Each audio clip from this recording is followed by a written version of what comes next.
Tem pessoas que ainda não podem estar juntos, mas quem pode, vamos juntar. O Salmo 45, no verso 1. Achou, filha, lá no meio? Já estava? 45.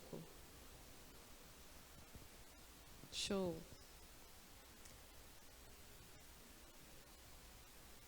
Com o coração vibrando de boas palavras, recito os meus versos em honra ao Rei. Seja a minha língua como a pena de um hábil escritor. És dos homens o mais notável, derramou-se graça em teus lábios, visto que Deus te abençoou para sempre. Prende a espada à cintura, ó poderoso. Cubra-te de esplendor e majestade. Verso 4. Na tua majestade cavalga vitoriosamente pela verdade, pela misericórdia e pela justiça, que a tua mão direita realize feitos gloriosos.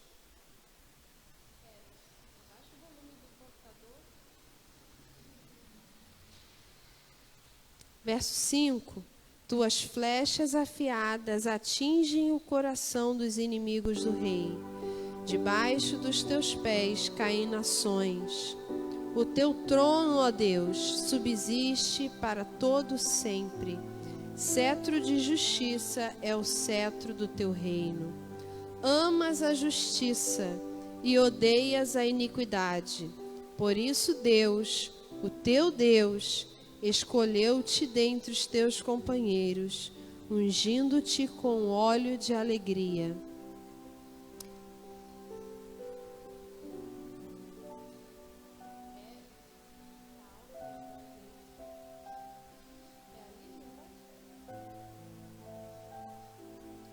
Verso 8. Todas as tuas vestes exalam aroma de mirra, óleos e cássia. Dos palácios adornados de marfim ressoam os instrumentos de corda que te alegram. Filhas de reis estão entre as mulheres da tua corte. À tua direita está a noiva real enfeitada de ouro puro de Ofir.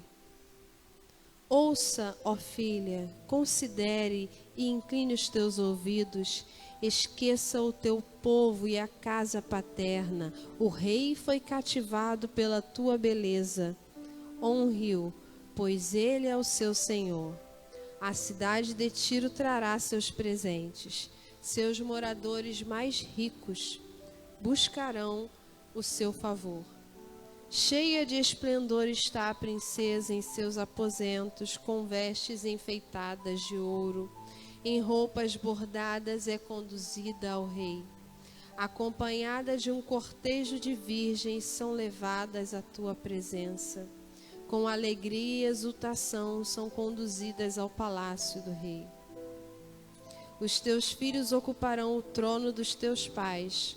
Por toda a terra os farás príncipes. Perpetuarei a tua lembrança por todas as gerações. Por isso as nações te louvarão para todo sempre. Amém. Vamos orar ao Senhor. Bendizemos o teu nome, Senhor. Bendizemos o teu santo nome. Tu és o Senhor que toma-nos pelas mãos e tem nos conduzido ao teu palácio, à tua presença. E queremos desfrutar da tua presença, Senhor. Somos gratos por termos sido escolhidos por ti para desfrutar da tua presença. Nessa noite, olha para nós com misericórdia e perdoa nossos pecados, Senhor. Por atitudes, por pensamentos. Perdoa nossos erros, Senhor, nossas falhas. Somos debilitados, somos frágeis, Senhor. E muitas vezes queremos falar mais alto que a tua palavra, que a tua verdade, porque é o que sentimos. Perdoa nossos corações abalados, Senhor, por circunstâncias dessa vida. Sê conosco, Senhor. Dá-nos coragem, Senhor, para permanecer nessa verdade e nela descansar. Pedimos a Tua misericórdia sobre nós daqui. Pedimos a Tua misericórdia sobre os nossos irmãos que estão em casa. Pedimos as Tuas mãos sobre os nossos irmãos que estão agora nos ouvindo, que estão agora distantes da casa que nos reunimos. Pedimos a Tua santa presença. Fala ao nosso coração, Senhor. Traz clareza aos nossos pensamentos, Senhor. Domina, ó Espírito Santo, os nossos sentimentos tão fortes, selvagens, que relutam contra a verdade da Tua palavra. Tu és poderoso, Tu és forte, Senhor, e és Senhor sobre nós, sobre a nossa mente, sobre o nosso coração, sobre o que pensamos, sobre o que sentimos, sobre o que fazemos. Tu és Senhor. Bendizemos Seu nome. Bendizemos Seu santo nome. Queremos cultuar ao Senhor. Receba toda a honra, todo louvor, toda exaltação. O nosso culto racional receba, Senhor, de todo o coração, com todo o nosso entendimento. Coloque agora seus pensamentos diante do Senhor. Coloque agora suas dificuldades nas mãos do Senhor. Coloque agora o que está passando com você diante do Senhor e revele a Ele o seu coração e medite poderosamente na sua verdade.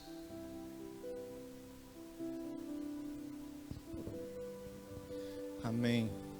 Graças a Deus. Bia, Gabi. Que bom ver você. Amém. Vamos continuar nossa oração. Senhor, nós bendizemos o Teu nome. O Senhor é gracioso. E nós resistentes a tamanha graça e amor, precisamos muito que o Senhor quebrante o nosso coração. Torne-o sensível à sua voz. Torne-o, meu Pai, sensível à voz do Senhor. Quantas necessidades nós temos, Senhor, mas a maior de todas as necessidades é ouvir a sua voz. É ouvir a sua voz nos dizendo, nos falando, nos abraçando. Precisamos da Tua palavra hoje. Precisamos da sua voz hoje. Precisamos da Tua atuação dentro de nós hoje. O nosso coração precisa do Teu, meu Pai, poder dentro dele, e nós precisamos ouvir o Senhor. Que essa noite o Senhor fale e nós venhamos a ouvir, e o nosso coração venha a ser, meu Pai, incendiado por tamanha expressão, toque do Seu amor. Pai, nessa hora nós queremos também, em especial, pedir pela vida da Tamara. Senhor, somente o milagre do Senhor pode trazer a restauração à vida dela, física. Os médicos já disseram que não há como. Os médicos disseram que não há como. Mas o Senhor pode fazer o milagre. O Senhor é o mesmo Deus de ontem, é o mesmo Deus da época em que aqueles homens proclamando o seu evangelho viam curas sendo ministradas. O Senhor é o mesmo Deus. Mas há muitas pessoas que estão duvidando, Senhor, de que o Senhor ainda faz milagres hoje, de que o Senhor ainda cura, de que o Senhor ainda liberta. E cada vez mais caminhamos para um mundo tão cético, tão desacreditado. Opera o Teu poder, Senhor, de forma miraculosa. Opera, cura, faz o que os médicos não podem fazer. Senhor, Nós precisamos crer que o Senhor é poderoso para fazer. Nós oramos ao Senhor, suplicamos ao Senhor, em nome de Jesus. Amém. Gente, boa noite. Nós oramos agora por uma amiga nossa que está internada e o médico fez a cirurgia, fechou e disse ou é um milagre ou a morte. Então nós estamos intercedendo e orando e clamando ao Senhor para que o Senhor intervenha com milagres. Afinal de contas, o único que pode fazer o impossível é Deus, mas ninguém.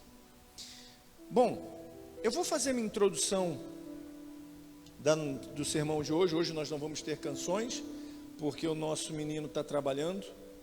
Então hoje a gente vai ser direto ao texto bíblico.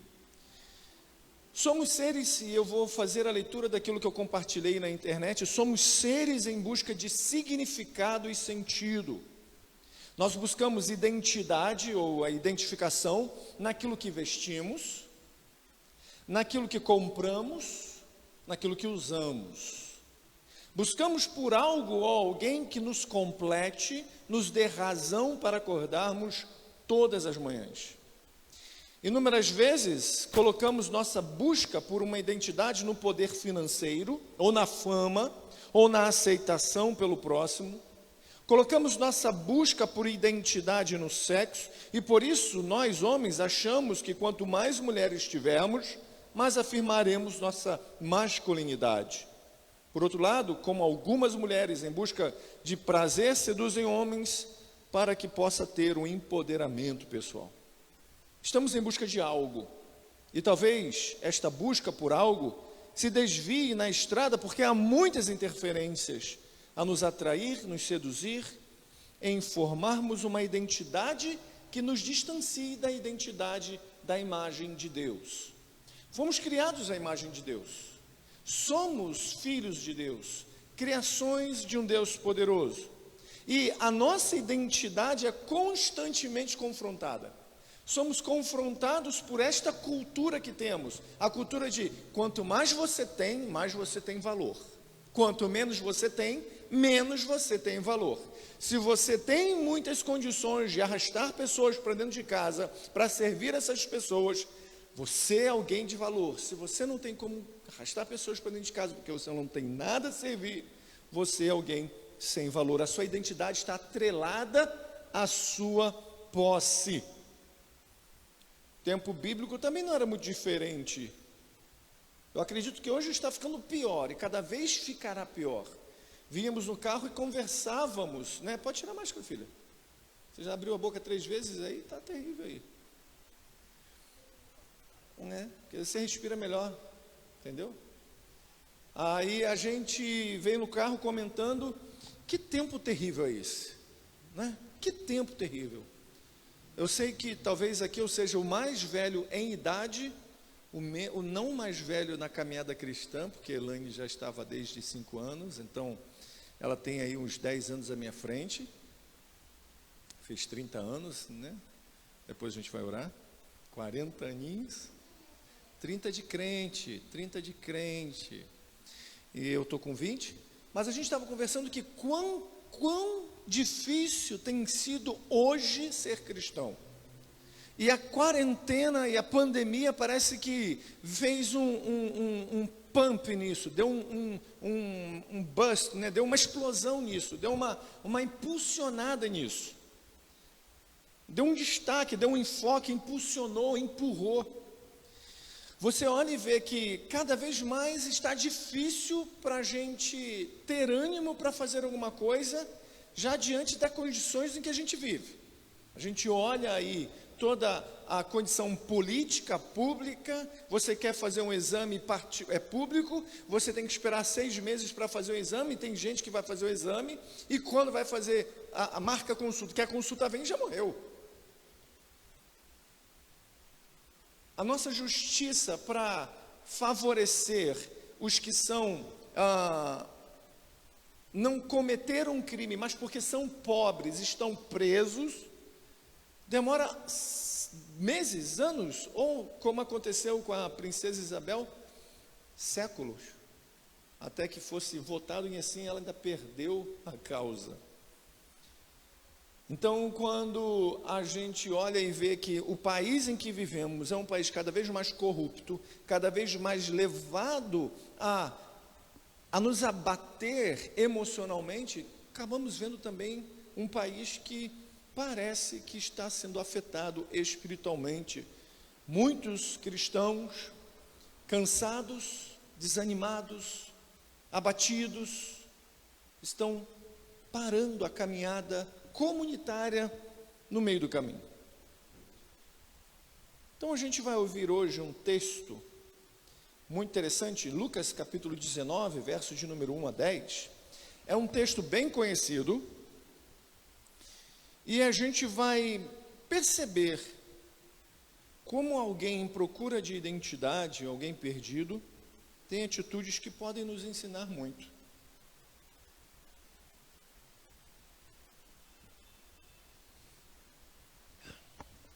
Lucas 19, verso de número 1. Filha, Bíblia? Lucas 19, verso de número... Está ruim hoje o negócio com você, hein? Lucas é o Evangelho lá no meio para o final. No meio para o final. Lucas 19, verso de número 1, vai dizer assim: Jesus entrou em Jericó e atravessava a cidade. Havia ali um homem rico chamado Zaqueu, chefe dos publicanos.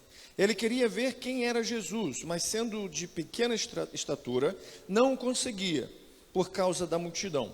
Assim, correu adiante e subiu uma figueira brava para vê-lo, ou sicômoro, pois Jesus ia passar por ali. Quando Jesus chegou àquele lugar, olhou para cima e disse: Zaqueu, desça depressa, quero ficar em sua casa. Então ele desceu rapidamente e o recebeu com alegria. Todo o povo viu isso e começou a se queixar. Ele se hospedou na casa de um pecador. Mas Zaqueu levantou-se e disse ao Senhor: olha, Senhor, estou dando a metade dos meus bens aos pobres. E se de alguém extorquir alguma coisa, devolverei 4 vezes mais. Jesus disse: hoje houve salvação nessa casa, porque este homem também é filho de Abraão, pois o Filho do Homem veio buscar e salvar o que estava perdido. Essa é a palavra de Deus. Oremos. Senhor, nós bendizemos o teu santo nome, engrandecemos o Senhor, pedimos ao Senhor para que o Senhor fale ao nosso coração, suplicamos para que sejamos edificados, exortados, impulsionados a darmos frutos advindo da sua palavra. Amém. Queridos, acho que todo mundo aqui já ouviu a história de Zaqueu. Zaqueu era um estrangeiro em seu próprio povo. Zaqueu era um judeu, mas diferentemente dos outros judeus, ele era cobrador de imposto. Pior do que cobrador de imposto, ele era chefe dos cobradores de impostos. Então ele era estrangeiro ao próprio povo, alguém que era considerado pelo seu povo como uma persona non grata. Não gostamos dele, não queremos ele aqui. Como pode um judeu, alguém da nossa raça, da nossa estirpe, cobrar impostos nossos para dar para aqueles que nos subjugam? Pegar o pouco que nós temos e levar para aquele que já tem muito e que vai pesar a espada sobre nossa vida. Como é que pode nosso irmão fazer isso? Ele é um traidor, ele é um pecador, ele é um porco, um amaldiçoado. Ele não é ninguém para a gente. Ele é pior do que um goim, do que um gentio. Ele é um estrangeiro ao seu próprio povo. Esses cobradores de impostos, eles eram mal vistos duplamente. Primeiro, imaginem que alguém bata na sua porta e diga: por favor, com licença, Está na hora de você pagar o imposto que deve a Roma. Pegar esse valor e entregar a Roma. Detalhe, eles poderiam acrescentar um valor em cima para, além de receber o que recebia de Roma, o cobrador de imposto, também podia pegar em cima do que cobrava uma porção a mais. Então, se Roma falasse, olha, cobre 100 reais, eles poderiam cobrar 110, 120, 130. E esses 30 ficaria para ele e os 100 iria para Roma, e Roma ainda depois retribuiria com um pagamento. Então, os cobradores de impostos eram pessoas ricas, bem ricas. E um chefe de cobrador de imposto, ou dos cobradores de impostos, era muito mais rico, tinha um poder aquisitivo tremendo. No entanto, esse poder aquisitivo tremendo não o dava uma identidade, mas distorcia a sua identidade. Ele não podia estar com seus irmãos de raça, ele não podia ir para uma sinagoga, ele não podia estar com a galera que era de seu povo, porque ninguém gostava dele, ele não tinha amigo. Flávio Joséfo vai falar, o historiador judeu, que um cobrador de imposto era tido como a pior raça, estirpe que pudesse existir no meio de um povo. Era alguém de um povo que estava fora do povo, ainda que estivesse dentro do povo. Zaqueu era um homem sem amigos. No entanto, Jesus quis ser amigo de Zaqueu. Jesus era alguém que tinha capacidade de ver o passado, e além do passado, ele tem a capacidade de ver o futuro. Jesus entra em Jericó, diz o texto, no verso de número 1. Jericó não é uma cidade simples, é uma cidade chamada Cidade Oásis. E Oásis é um lugar onde tem água, onde tem planta, árvores no meio de um deserto. A cidade de Jericó era conhecida como lugar de suave perfume, por causa das árvores que tinham ali. E aí eu lembro daquela árvore que tinha na casa do meu tio, que foi cortada, que dependendo da estação dava um perfume muito, muito agradável. Também conhecida como a cidade das palmeiras no Antigo Testamento. Uma cidade que ficava no Vale do Jordão, 40 quilômetros de Jerusalém. Chuva, uma área que tinha chuva constante, uma terra fértil, clima agradável. Imagine um lugar em que o clima variava de 17 graus a 31 graus, para uma região que 40, 42 graus é algo normal. Então era uma região agradabilíssima. Fazia dessa cidade uma cidade oásis. Muito comércio, muito dinheiro, muita cobrança. Jesus entra nessa cidade. E ao entrar nessa cidade, a fama dele se espalha. Para vocês terem noção, é uma cidade que tinha cerca de 10 mil pessoas. Uma das cidades mais populosas daquela época. Tirando os grandes polos. Então, rapidamente se espalhava a notícia de que Jesus chegara na cidade. Jesus havia curado um mendigo de sua cegueira há algum tempo atrás. Jesus entra nesse local e chega-se ao ouvido de Zaqueu de que Jesus agora vai passar para aquele local. Ora, quem é Jesus? Será que é alguém que eu possa pegar algum imposto? Será que é alguém que eu possa conhecer? Será que esse Jesus é o que estão dizendo, que opera milagres, que perdoa, que transforma? Eu preciso conhecer, eu preciso buscar, afinal de contas, eu sou um judeu que dentro da minha cultura eu não tenho uma identidade. Como lidar com isso? É igual aquela pessoa que dentro da sua família não consegue se encontrar, porque diante de uma família em que todos têm uma visão para o lado de lá, você se encontra com a visão para o lado de cá. Numa família, às vezes, em que todos olham para a direita, você olha para a esquerda e sem nenhuma alusão a partido. Você se encontra como que Zaqueu, guardado as devidas proporções, numa terra que deveria ser a sua terra, num povo que deveria ser o seu povo, mas se sente excluído. Quem é Jesus? Será que é uma oportunidade para ganhar mais dinheiro? Ou alguém para ser visto, observado, conhecido, aprendido? Quem é? Então ele sabe que Jesus está passando por ali e ele vai para ver, só que o que ele encontra é uma multidão. Uma multidão está a cercar Jesus, está a aglomerar-se. Oh, coisa boa, saudade das aglomerações. Naquela época, todo mundo lá aglomerado, sem máscara, sem preocupação.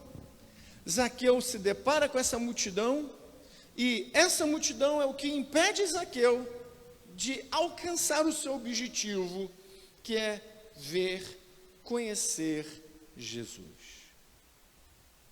Algo dentro de Zaqueu o faz querer ver Jesus. Algo dentro de Zaqueu impulsiona Zaqueu a saber quem Jesus é. Mas a multidão não gosta dele. O povo que está ali não gosta dele. Quem permitiria que ele passasse entre eles para ver Jesus? Iriam dizer: sai daqui, cachorro, sai daqui, raça de ruim. Zaqueu ainda tinha algo contrário que desfavorecia. Zaqueu, ele era de baixa estatura. Ele era baixo. Primeiro, que um judeu naquela época tinha uma altura já mediana, 1,65 m a 1,70 m. A história e todos os historiadores vão falar que os judeus acima de 1,75 m era coisa rara. Historiadores falam que Zaqueu poderia ter entre 1,55 a 1,60. 1,55 é isso aqui, ó.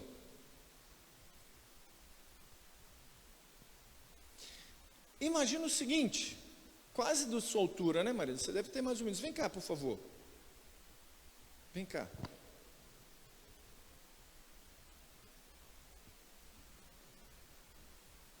Ó, Marina é mais alta que Zaqueu.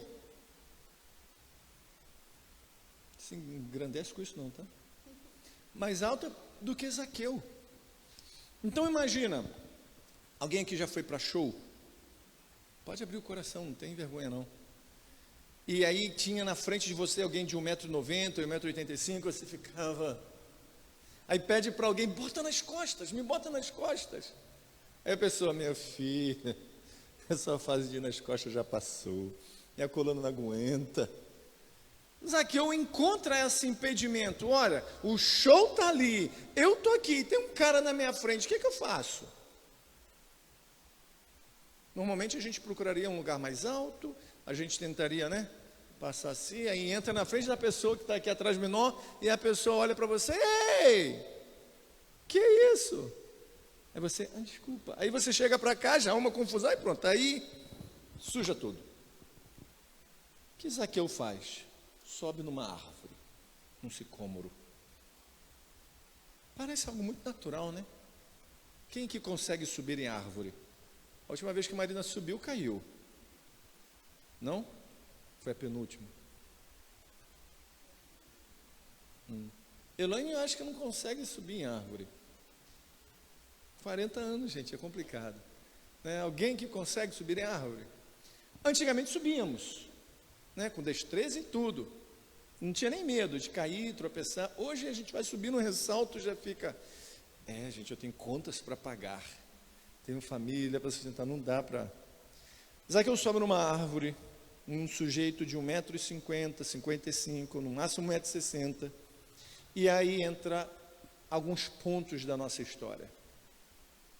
Ele quer ver Jesus, ele é alguém de poder aquisitivo alto, ele é alguém odiado, ele é alguém que não consegue ultrapassar ali a multidão, então ele sobe numa árvore.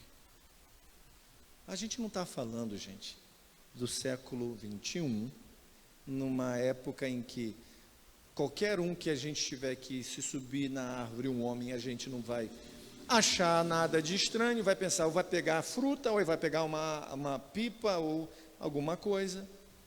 Só que na época em que a história bíblica passa, um homem subir na árvore era algo desonroso. Marina, porque quem subia em árvores? Crianças. Homens deveriam dar-se o respeito e a postura de homem e não de criança.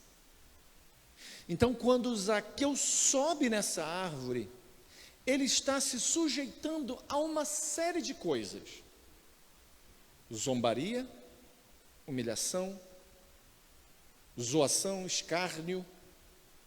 Porque tenta imaginar comigo a imagem, ele caminhando, vê aquela multidão, tenta olhar Jesus, vê uma árvore, vê a multidão, vê a árvore, aqui eu não vejo, vou continuar sendo Zaqueu, vou continuar sendo odiado por esse pessoal. Eu já sou odiado por esse pessoal, então eu vou subir na árvore. Ele sobe na árvore e olha, imagine aquele pessoal olhando. Coisa ridícula, cobrador, amigo de Roma, ainda se sujeita a agir como uma criança, subindo numa árvore, tendo um papel de infantilidade. Que coisa feia! Zaqueu, que ridículo, Zaqueu, você subindo numa árvore, já não basta você nos extorquir, nos roubar, tirar o que é nosso para dar para Roma, você também agora está dando uma de criança, você realmente não vale nada. Zaqueu se humilha diante daquela situação.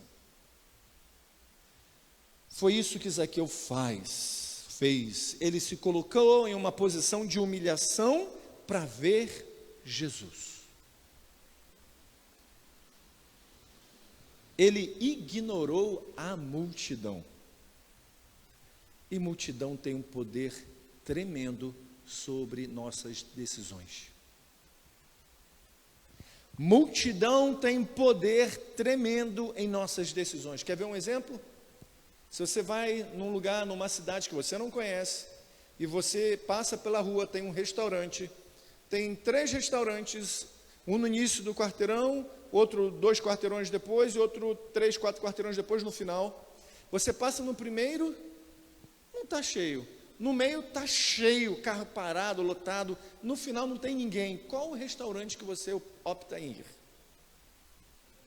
Não é no último, não é no primeiro. Você vai no meio, porque no meio está cheio de gente. Isso quer dizer que ainda que eu tenha que demorar um pouquinho para ser atendido, mas ali, se todo mundo está indo ali, é porque é bom. As multidões têm o poder de nos influenciar poderosamente. No entanto, se eu ou você quisermos chegar mais perto de Jesus, nós precisaremos ignorar o que as pessoas pensarão sobre nós. Ele ignorou o que a multidão poderia pensar sobre ele. Ele não se preocupou se iriam chamá-lo de criança, se iriam humilhá-lo, porque ele, em primeiro plano, já sabia que para aquele povo era um forasteiro. Em segundo plano, o que eu tenho a perder? Eu já não sou ninguém. Pela lei judaica eu já estou condenado. Eu já sei que todas as posses que eu tenho, toda a riqueza que eu tenho, me trazem conforto, me trazem segurança aqui. Mas a vida além, eu sei que não vale. Aqui a gente encontra um princípio bíblico muito interessante. Não é quando erguemos nossa cabeça que vemos Jesus. É quando nós nos curvamos em humildade que vemos Jesus. E é tão interessante que subir na árvore dá uma ideia de que ele vai olhar, né, vai ficar na posição mais alta, mas ele tem que se curvar para ver Jesus. Ele tem que olhar para baixo. Ele tem que se colocar numa posição em que ele olhe para quem Jesus é.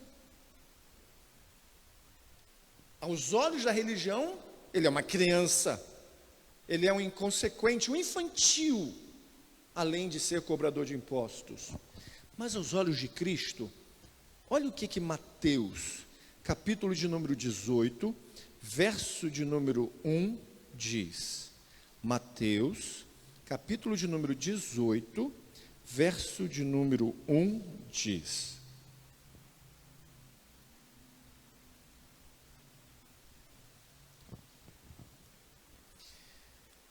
Mateus 18, verso de número 1. Naquele momento, os discípulos chegaram a Jesus e perguntaram: quem é o maior no reino dos céus? Chamando uma criança, colocou-a no meio deles e disse: eu lhes asseguro que, a não ser que vocês se convertam e se tornem como crianças, jamais entrarão no reino dos céus. Portanto, quem se faz humilde como esta criança, este é o maior no reino dos céus. Para a religião, para a cultura, ele é uma criança infantil e que merecia ser zombada, zoada, ridicularizada. Mas para Cristo, ele está fazendo exatamente o papel que deveria fazer. Ele está agindo como uma criança. E o que isso tem a ver quando Jesus diz: e lhes asseguro que, a não ser que vocês se convertam e se tornem como crianças? Você já viu criança se preocupar com o que os outros pensam a respeito dela? Você é pré-adolescente, eu estou falando criança, você não vale. Criança, você vai pegar 2, 3 anos de idade, bota, sei lá, pinta a cara toda e acha que está uma Gisele Bündchen, batom está aqui, a pintura está aqui, e vem para o meio da família e está nem aí. Anda de calcinha, sem roupa, está nem aí, pirradinho. Os menininhos vêm, botam a roupa do pai maior, às vezes que é aquela coisa. As crianças não estão nem aí para o que a multidão pensa. Basta nós vermos que se um pai leva a criança para ceia e o pai não compra o que a criança fez, ele faz a pirraça e ele não está nem aí porque vão pensar ao redor dele. Se todo mundo vai olhar e vai dizer: que ridículo, que feio. Ele não está nem aí, ele está querendo alcançar algo que o pai pode dar e não está querendo dar.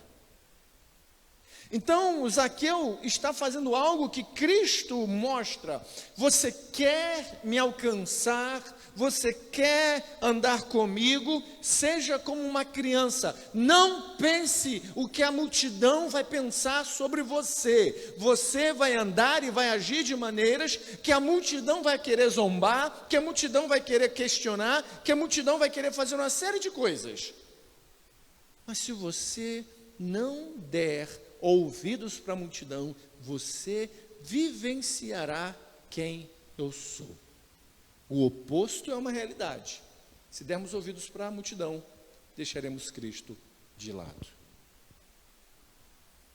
Não nos importar com o público, não pensar sobre o que os outros pensarão sobre nós, faz de nós olharmos mais para Cristo do que para a multidão.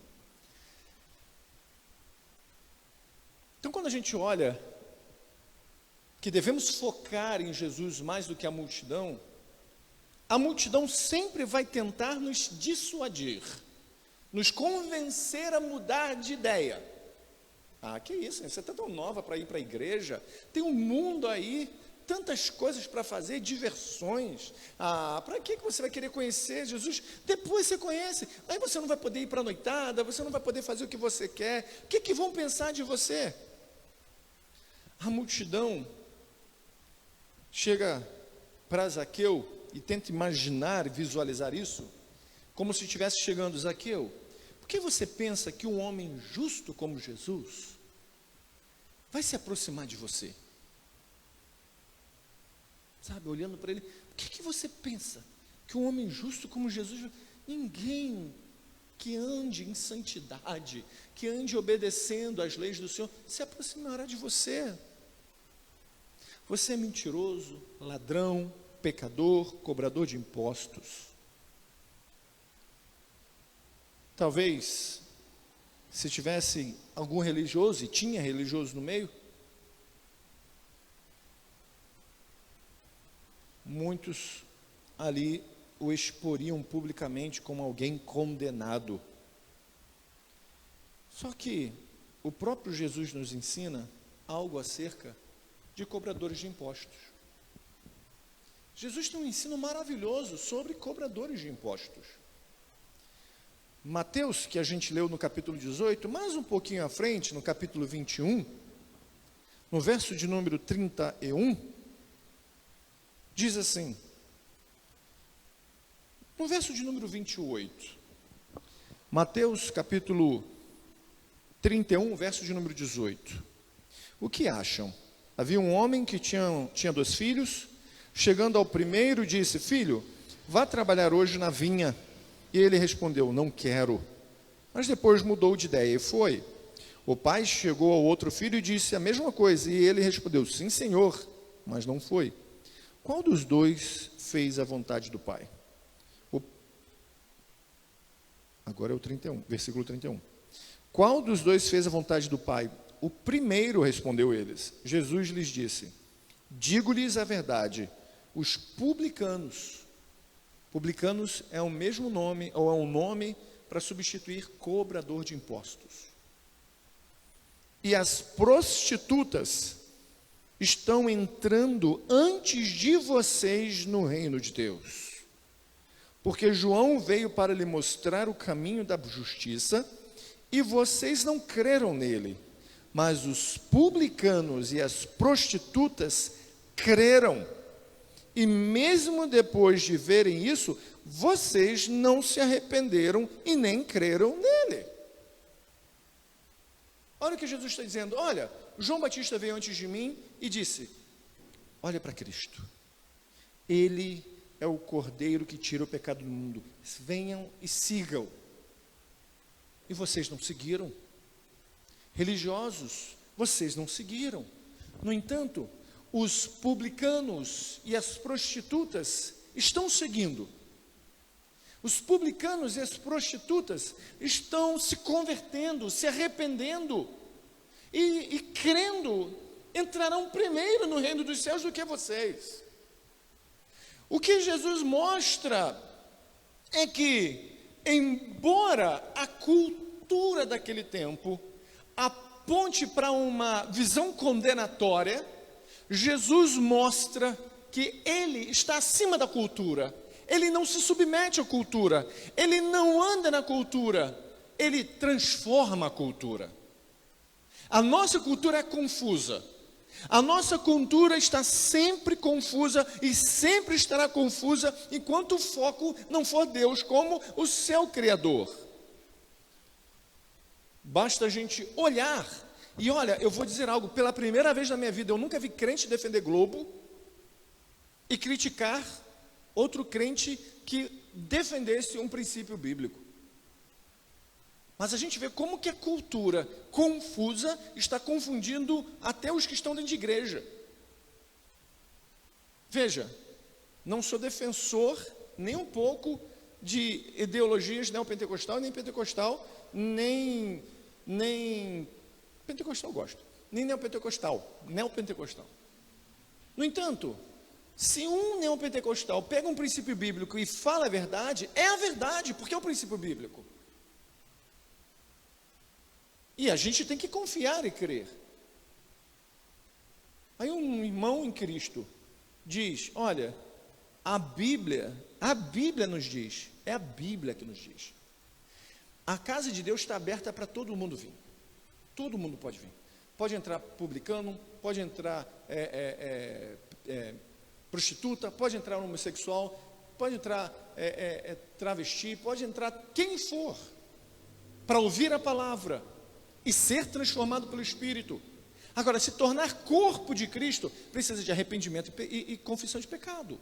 É o que a Bíblia nos ensina.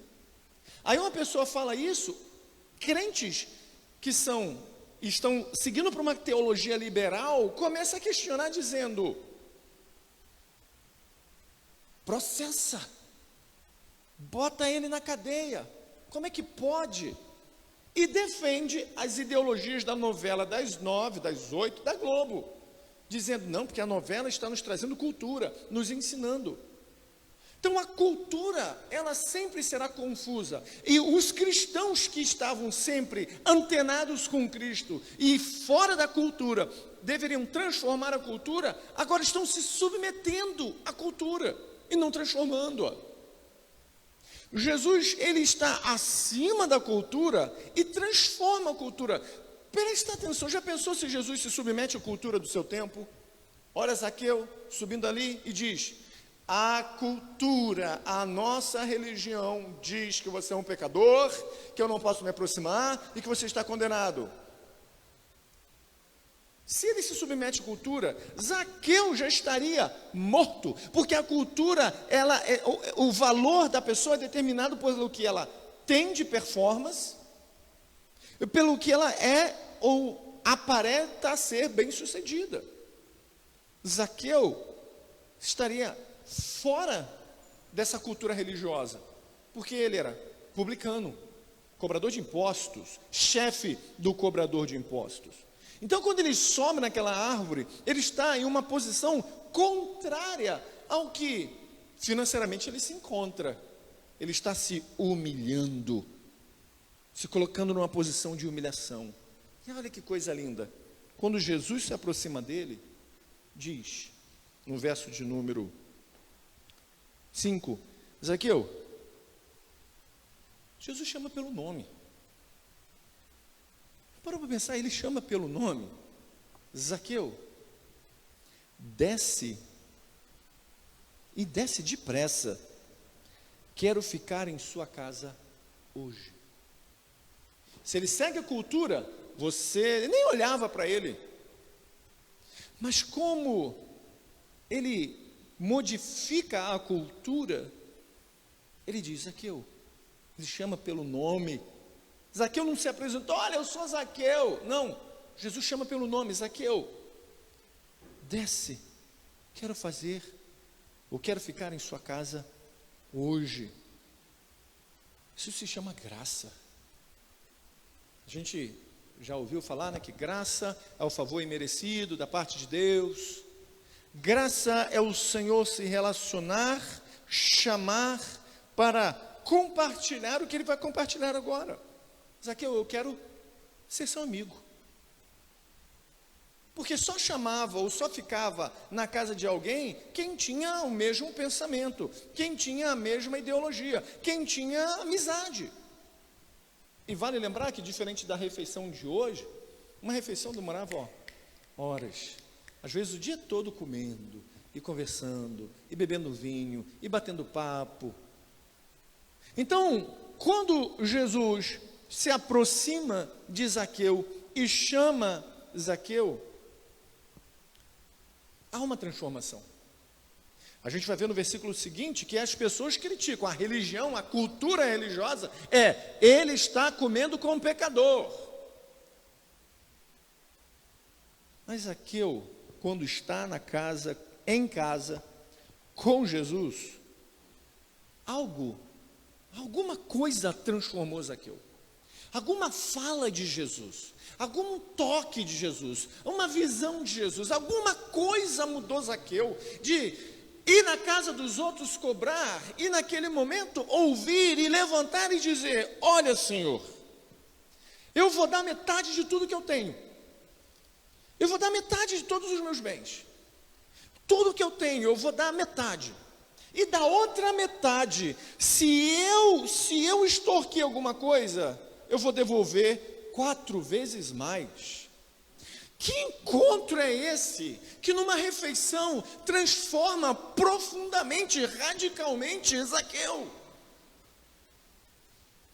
Será que a gente não desejaria que Jesus chegasse na nossa casa e Everson, senta aí, vamos comer. E num bater de papo desse, a gente ouvir alguma coisa que, pá, meu Deus, eu vou abrir mão da minha segurança, eu vou abrir mão do meu conforto e vou fazer o que é certo. Eu confio no que o Senhor é. O Senhor fez algo aqui dentro que eu não sei explicar. Eu confio que toda a minha vida tem agora um significado, tem uma identidade. A minha busca por identificação, a minha busca por identidade cessou. Eu sei quem eu sou agora no Senhor. Porque quando a gente passa a saber quem a gente é, alguma coisa muda. Mas só quem pode fazer isso é Jesus. Só Ele que pode fazer isso. Olha que coisa interessante. A lei judaica, ele tinha que devolver 1/5. A lei diz, se você extorquir alguém, devolva 1/5. Se ele cobrou R$100 a mais, ele deveria dar R$100 e 20, R$120, que é 1/5 de 100. Só que ele vai dar R$400. Para pensar. Depois daquilo tudo ali conversando, no outro dia, o pessoal não sabendo do que aconteceu ali dentro, ele sai com a bolsa e o pessoal, lá vai o cobrador de imposto, lá vai o chefe, lá vai o sem vergonha, lá vai o governador, o político, e ao invés de, na hora que bate lá, o pessoal, lascou, é Zaqueu, de casa, e o pessoal, pelo amor de Deus, igual a seu Madruga, não fala nada, não é, o seu barriga está cobrando imposto aí, o aluguel. Aí de repente o silêncio. Aí o pessoal, acho que já deu um tempo, né? Aí ele não tinha relógio. Já tinha um tempo, né? Então eles abrem a porta e olham assim um pacotinho. De repente um papel escrito, um pergaminho escrito lá. Perdão, porque eu te extorqui.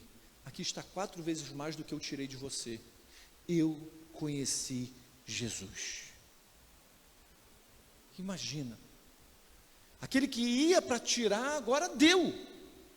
E é isso que a graça de Deus faz. Quando a gente é alcançado pela graça, recebemos graça e compartilhamos graça. A graça não é feita para ficar fechadinha, quadradinha, presazinha dentro de nós. Ela foi feita para ir para fora. Agora, preste atenção. Ele não fez isso primeiro e Jesus o salvou. Olha a continuação. Jesus lhe disse, hoje houve salvação nessa casa, porque este homem também é filho de Abraão, pois o Filho do Homem veio buscar e salvar o que estava perdido. Ele não fez isso, olha, porque você fez isso, a salvação chegou. Não é isso que o texto está dizendo. É porque Jesus se aproximou dele, que alguma coisa o transformou. Se Jesus não se aproximasse dele, não o chamasse pelo nome, não entrasse em sua casa, não haveria essa conversão, essa transformação. Toda transformação, toda conversão precisa gerar frutos, senão não é conversão. Se a graça nos alcançou e a gente retém a graça, se a bênção nos alcançou e a gente é o fim da bênção, a gente precisa reavaliar, Senhor, o que eu posso compartilhar daquilo que o Senhor tem me alcançado?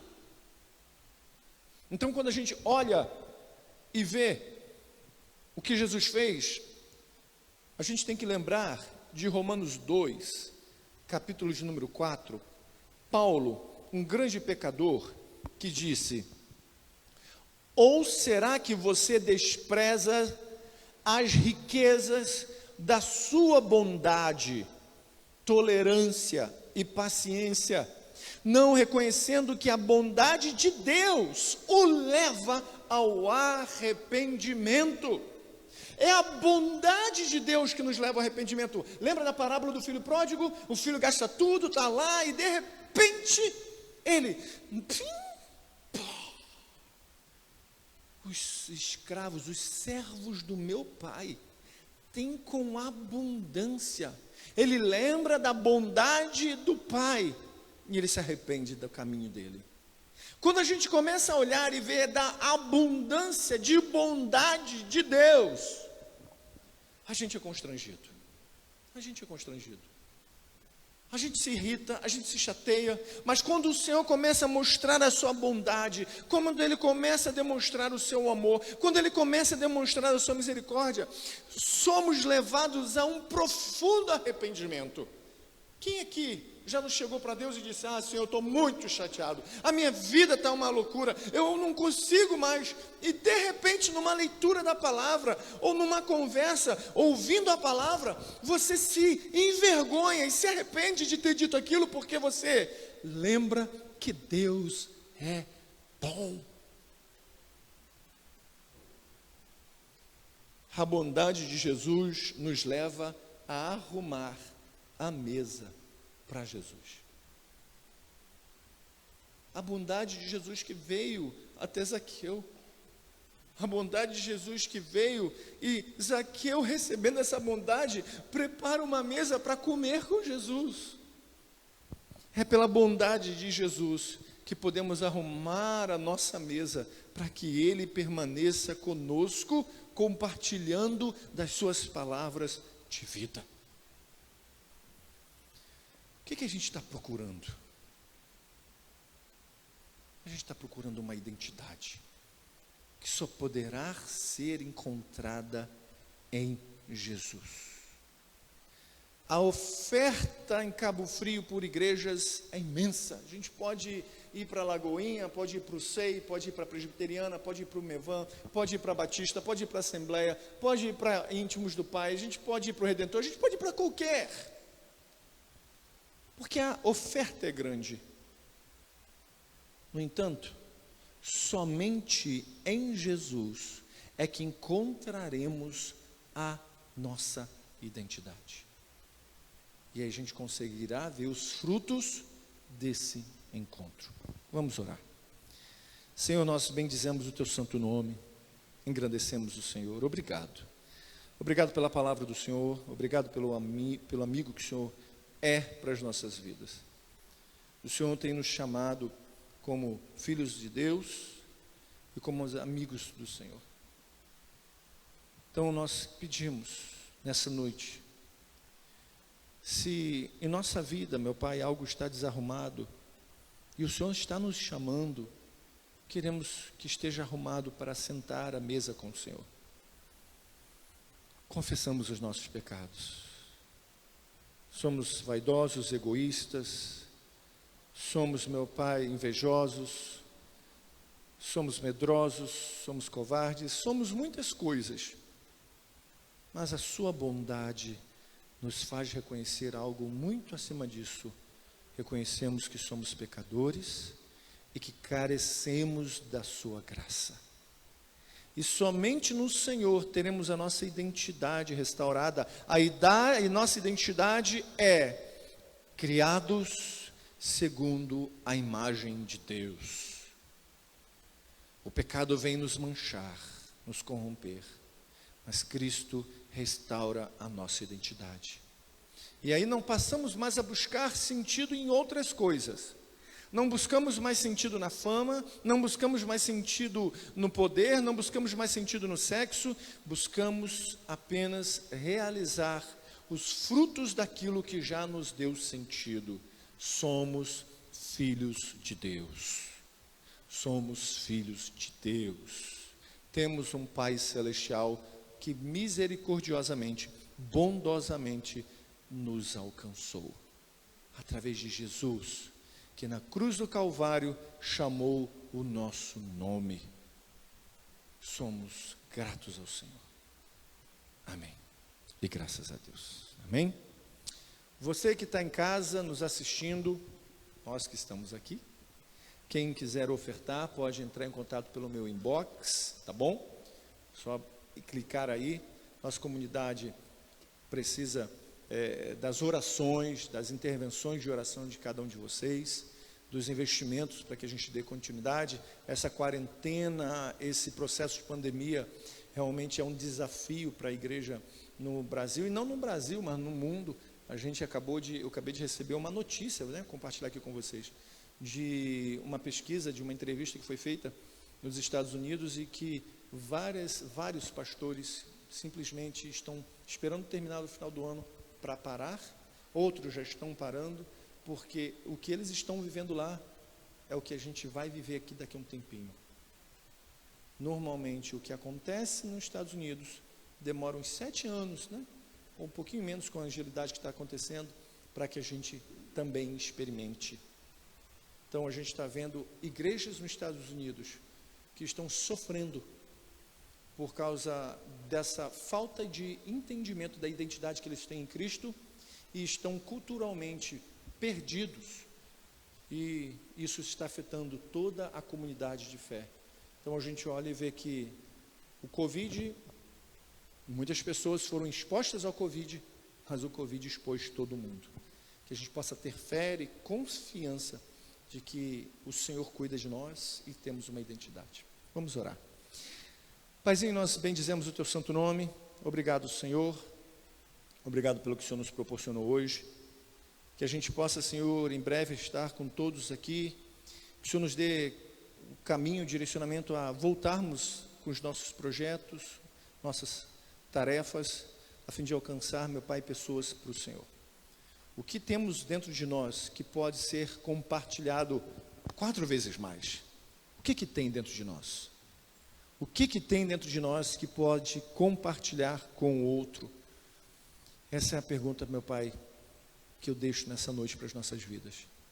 O que tem dentro de nós que pode ser compartilhado 4 vezes mais e que pode ser dado a metade para a vida dos outros?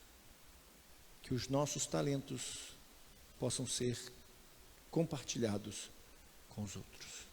Que a maravilhosa graça do Deus Pai, que o amor penetrante, amor de Cristo, e as ricas e doces consolações do Santo Espírito, seja uma verdade na nossa vida, não somente hoje, mas para todo sempre.